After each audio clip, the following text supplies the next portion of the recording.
سائلك لبعض وحير هذا حليه هاي حدي عن مال رمضان عن استمتاع للسماء حاس كيغا وأي الشهوة يغطي معده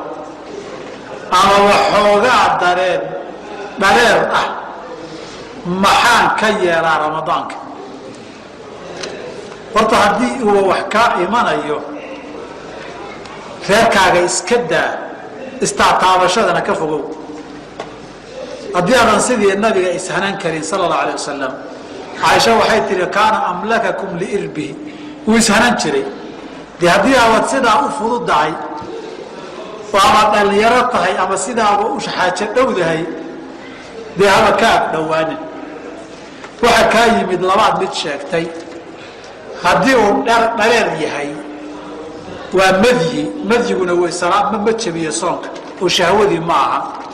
laakiin waysadu jabiyaa wuxuu gaarana waa nijaas hadday shahwadu ka timidna san soo sheegnay calaa qawli jamaahiri ahli ilmi iyo macaani nusuus iyo aqiyasadu say tilmaamayso